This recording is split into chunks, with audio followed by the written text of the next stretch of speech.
তুর পাহাড়ের উপর হজরত মুসা আলাইহিসসালামের সাথে মহান আল্লাহ তাআলার প্রায় কথোপকথন হতো। এমন একটি দিন মুসা নবীর সাথে আল্লাহ তাআলার কথা হচ্ছিল। এই সময় হজরত মুসা আলাইহিসসালামের মনে কিছু প্রশ্ন জেগে উঠল।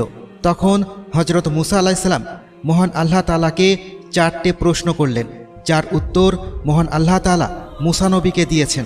সর্বপ্রথম সেখানে গিয়ে মুসা আলাইহিসসালাম আল্লাহ তাআলাকে প্রশ্ন করেন, হে আল্লাহ, আপনি কত যত্ন করে মানুষকে বানিয়েছেন, তাহলে কেনই বা আবার তাদেরকে মৃত্যু দেন?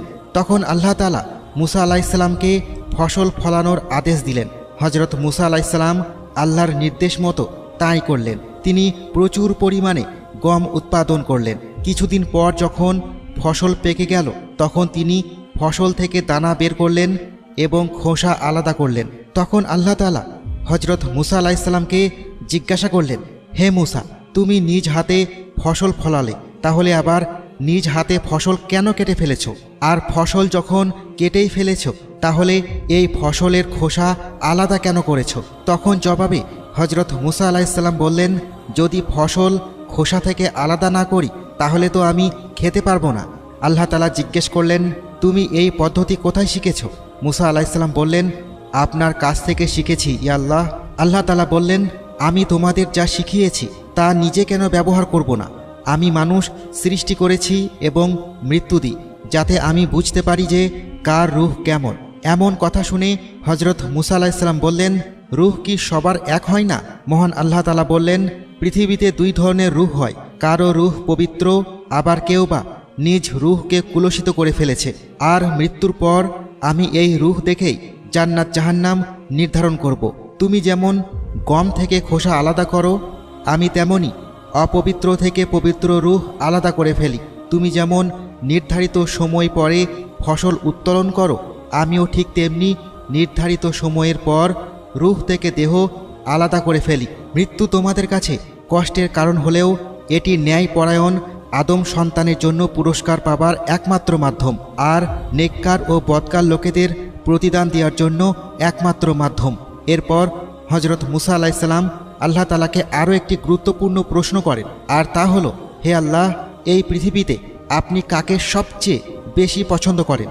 মহান আল্লাহ রাব্বুল আলামিন বললেন, আমি সেই ব্যক্তিকে সব থেকে বেশি পছন্দ করি যার হাতে ক্ষমতা থাকা সত্ত্বেও সে তার ক্ষমতাকে ব্যবহার করে না, সাথে সাথে প্রতিশোধ নেয় না এবং ধৈর্য ধারণ করে, কেননা এই একই গুণগুলো আমার মধ্যে রয়েছে।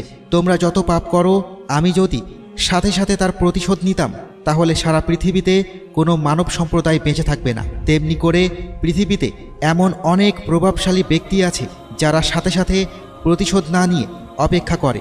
আমি পৃথিবীর বুকে সেই ব্যক্তিদের সব থেকে বেশি ভালোবাসি। হজরত মুসা আলাইহিসসালাম আরও জানতে চাইলেন, হে আল্লাহ, এই পৃথিবীতে সব থেকে জ্ঞানী ব্যক্তিকে?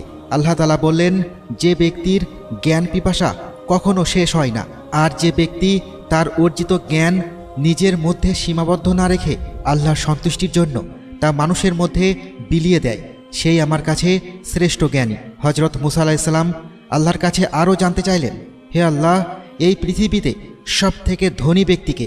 আল্লাহ তাআলা বললেন, এই পৃথিবীতে সেই ব্যক্তি সব থেকে ধনী যার নিজের কাছে যতটুকু আছে তা নিয়ে সন্তুষ্ট থাকে, অর্থাৎ আরও চাই করে হায় হতাশ না করে যতটুকু আছে ততটুকু নিয়ে আল্লাহর দরবারে সন্তুষ্টি কামনা করে, সেই ব্যক্তি সব থেকে ধনী। সুবহানাল্লাহ।